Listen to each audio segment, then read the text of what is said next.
My name is Angie.donelson. I'm here contracted by the Board of Supervisors to help explain a little bit about an exciting new program coming out for the community. We have some handouts at every table. It's a 3-page handout. I also have business cards if you want to catch me afterwards if you don't have a handout, because I think I only brought about 25, and I think there's more of you than 25 people.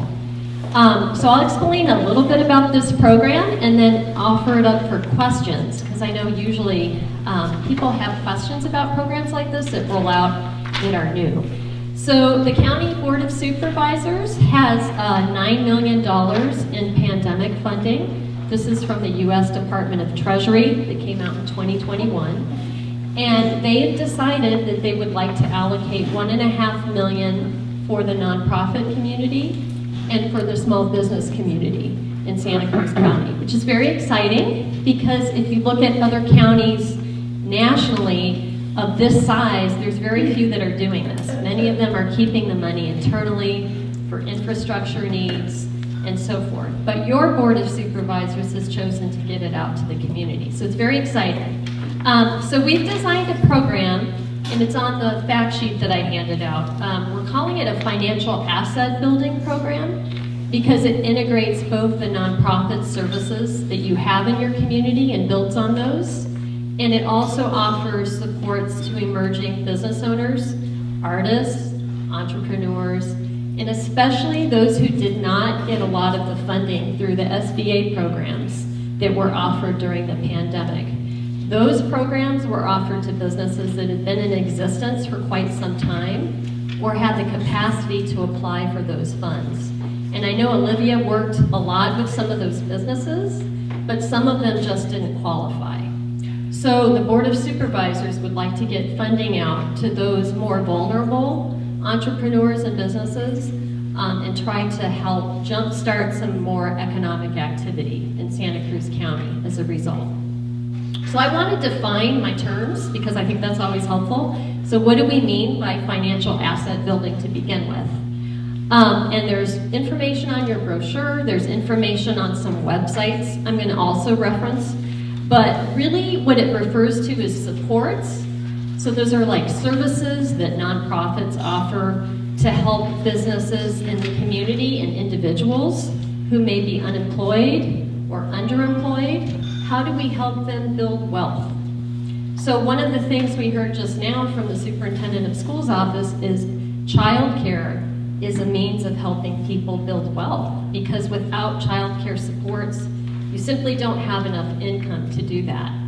So that would be an eligible activity under this program is how do we help leverage childcare, for example, or any other kinds of supports, like food assistance, or anything that helps people build wealth in their communities.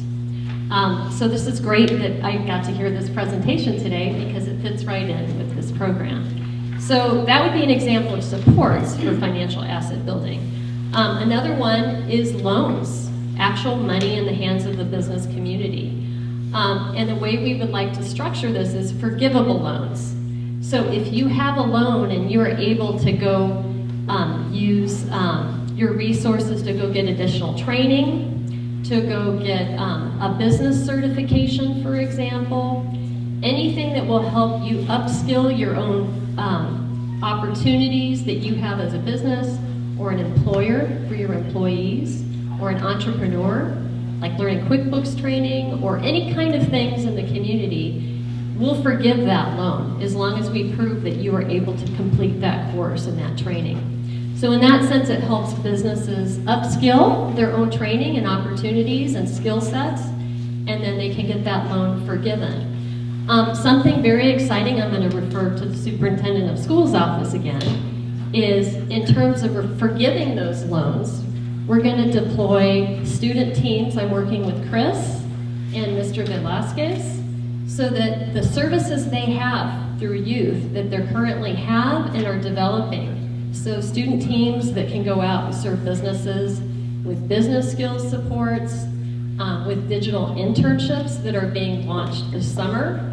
If you hire a team of students, and you don't even have to pay hardly anything for it, you can get your loan forgiven. if you get one of these business loans.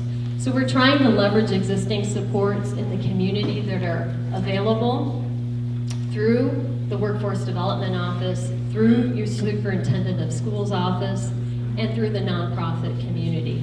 So the idea is to leverage all the wonderful assets you already have and to kind of supercharge those and give them additional resources to work together.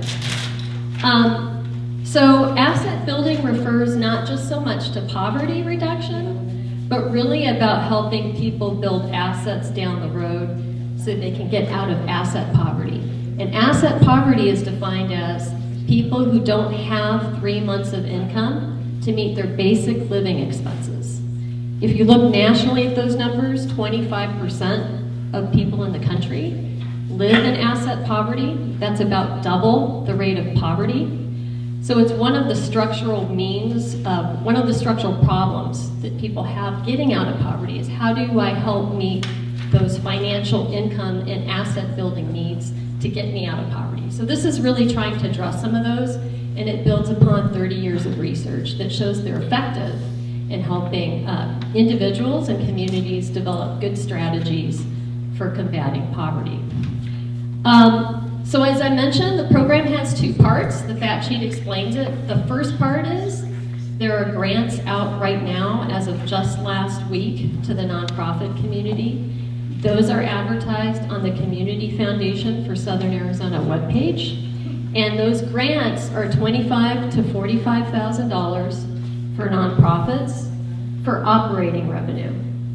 Because one of the things we know from the pandemic is nonprofits have been hit hard and they just simply don't have enough operating revenue to sustain their operations. So this is a way of helping provide that. And organizations that will be funded, we've set up some rating factors so that to get funded, you have to partner with at least one other organization in your community. You don't have to split that $45,000 in half. You each can apply for your own $45,000. So we're trying to incentivize that you don't have to split the money, but if you partner, you actually get rewarded for that. So that's kind of the big take home of that particular program. We're doing a webinar, I think it's February 18th, that you can sign up for on the Community Foundation for Southern Arizona webpage to learn more about that program, to ask questions. Again, I have business cards. If you have questions, you can ask me. But we'll have a rating team that reviews those applications. It's not me, the Community Foundation for Southern Arizona is setting that up. And we should have contracts out to the community for those grants, $500,000 worth of grants by April. The second part of the program will be these forgivable loans that launch shortly after that. And we'll have, as the supervisors wanted, an award ceremony recognizing people who receive those. Both nonprofits and businesses are eligible for those particular forgivable loans. And as we roll that part out in May, we'll have more information to the community on the Community Foundation for Southern Arizona webpage. We'll explain how people get their loans forgiven. We'll have really clear criteria. I'm working with Chris on that right now. And so it's a very exciting opportunity for the community to leverage its resources, to understand how they can work together, and to be rewarded for doing this great work that you're doing and building assets for your community. So with that, I think I've covered most of the high points. Are there any questions?